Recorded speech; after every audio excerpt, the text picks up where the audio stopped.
अच्छा, ये जो एडवांस सिग्नल होते हैं इनको आपने किस तरह फॉलो करना होता है और किस तरह यूटीसी वगैरह सेलेक्ट करना होता है, मैं थोड़ा-सा आपको डिटेल से बताता हूँ। यहाँ पे देखेंगे आपने फ़र्स्ट ऑफ ऑल यहाँ पे सेटिंग पे आना है अपने अकाउंट की। आपने यहाँ पे क्या करना है कि यहाँ पे टाइम ज़ोन जो है इसको यहाँ से ढूँढ के यूटीसी +5 पूरा कर लेना है, जो कि पाकिस्तान का टाइम ज़ोन है। जैसे ही आप इसको यूटीसी +5 पूरा करोगे, यहाँ पे भी आपका टाइम चलना स्टार्ट हो जाएगा। जैसे कि यहाँ पे पूरे 2 बजने वाले हैं और यहाँ पे भी देखेंगे 2 बजने वाले हैं, क्योंकि ये पाकिस्तान का टाइम है, ठीक है? पाकिस्तान का टाइम आपने सेट कर लिया। अब आपने नेक्स्ट क्या करना है, अब यहाँ पे ये सिग्नल जो होते हैं ना ठीक है, यहाँ पे जैसे कि यहाँ पे करेंसी लिखी हुई है यूएसटी एमएक्सएन, तो आपने यहाँ पे सर्च करना है यूएसटी एमएक्सएन, ठीक है? एमएक्सएन आपने सर्च किया यहाँ पे, ये आपकी करेंसी आ गई। यहाँ पे करेंसी सेलेक्ट कर ली।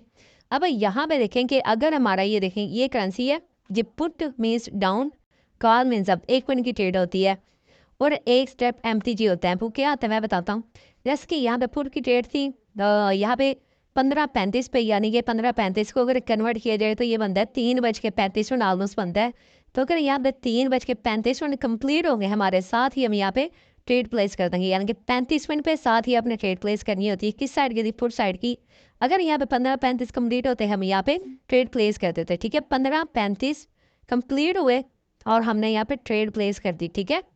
15:34 वाली कैंडल क्लोज हुई, साथ ही आपने यहाँ पे ट्रेड प्लेस कर दी। थोड़ा सा मार्जिन मिल गया तो अच्छी बात है। मार्जिन क्या होता है कि आपकी जो कैंडल है आपने पुट की ट्रेड लगानी है, ठीक है? डाउन की ट्रेड लगानी है। वो स्टार्टिंग में थोड़ी सी कैंडल ऊपर जाती है, वहाँ से आप डाउन ले लें, वो तय मार्जिन आपका, ठीक है? और अगर ये ट्रेड हमारी लॉस होती है, ठीक है? अगर ये हमने डाउन की ट्रेड ली है, ये कैंडल हमारी ऊपर चली जाती और ये हमारी ट्रेड को लॉस करवाती, साथ ही अगर ये जो कैंडल स्टार्ट होगी ना, जैसे कि ये कैंडल स्टार्ट हुई, ठीक है? अगर ये हमारी ट्रेड लॉस होती, नेक्स्ट कैंडल स्टार्ट हुई, हमने अगेन जो है वो डबल अमाउंट, एक ट्रेड लगाई थी $1 की, अगेन हमने 2 ट्रेड लगा देनी है डाउन साइड की। ये अगर अप की ट्रेड लगाते लॉस होती, अगेन अगली कैंडल पे अप की ही लगाते, लेकिन डबल अमाउंट के साथ। वो होता है हमारा एक स्टेप एमटीजी, ठीक है? जो कि इन सिग्नल्स को फॉलो करते हुए हमने यूज़ करना होता है। तो इस तरह आपने एडवांस सिग्नल को यहाँ पे फॉलो करना होता है। मिनिमम रिस्क लेना होता है, ज़्यादा रिस्क नहीं लेना होता है, ठीक है? मिनिमम रिस्क लेके आपने चलना होता है और प्रॉपर इनको फॉलो करना होता है स्टेप बाय स्टेप, ठीक है? और लास्ट में अपने रिजल्ट देखने होते हैं, ठीक है?